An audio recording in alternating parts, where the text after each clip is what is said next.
How long has this been going on for you? About 10 years. Oh, wow. It started when I was 8, and since then it's just gotten worse. So what's that like? Well,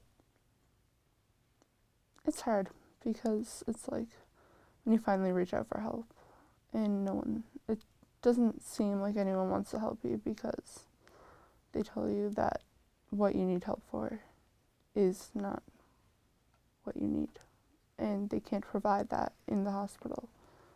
So then you're left on your own for months waiting to get some actual help. So what is it that, like, what has brought you to be in the Waterford or in the health sciences? Suicidal ideation, suicide attempts. Well, over the past year, 4 attempts, they have offered help, but the help that they offer are psychiatrists, which there's a 2-year waiting list for at least, a psychologist, which you also have to be put on a waiting list. They offered a DBT group, which usually takes a long time to get into. They said the wait would be about till February. It's killing me. It's killing her. And I want help now. My solution would be, to have her put somewhere where she feels safe, and they can work on the eating. But while working on the eating, they can also work on the depression and the anxiety, because if you work on one and not the other, one is going to counteract the other. So, I don't want another suicide attempt. This is mom's cry for help too, because I need her to get help now. And I need someone out there to say, McKenzie, we take you seriously. McKenzie, we hear what you're saying, and we're going to help you. I had seen the psychiatrist up on one of the floors in the Waterford, and he wouldn't listen to me. He kept telling me that he agreed with all the other psychiatrists here who had maybe given me like a 30-minute interview and have come up with borderline personality disorder as the only diagnosis. And when I tried to tell him that like I had an actual psychiatric evaluation while I was away, multiple diagnoses came up, but borderline personality disorder wasn't one of them. So he didn't want to hear any of that. He told me that it was my opinion, that what I thought I had was my opinion, but he, like all the rest of the psychiatrists here, believed that borderline personality disorder was the main and only thing that was causing my issues. It's very hard on me, because I don't want to lose my daughter. Um, that's my biggest fear. So I want to get her the help that she needs. I know what she needs help. I'm not denying, that she has a mental illness. Neither is she.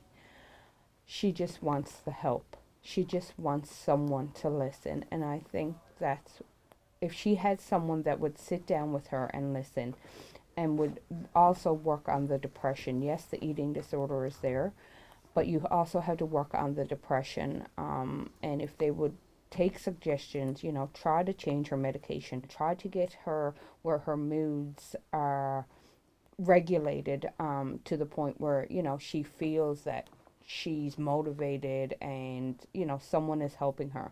Because I think if that would make all the difference. If someone was going to listen and was going to help, I think she would feel that someone was doing something, at least. But when you feel no one is helping you and there's nowhere to turn, what do you do? What's that like to constantly have that thought that you don't want to be here? It takes over. It pretty much controls my day. It's been controlling me for a long while because it's like every little thing, whether like it's overdosing or walking out into traffic or just praying to God that someone's going to hit you when you're driving. Like, it consistently takes over. But do you think, where can you ever reach the thought that like you are loved and valuable, obviously, and you know, it's very important that you're here, and especially for your mother. Can you reach that? I can reach it, but then the other thoughts just overpower it. I think she can reach it, and it is reachable if she gets the help she needs.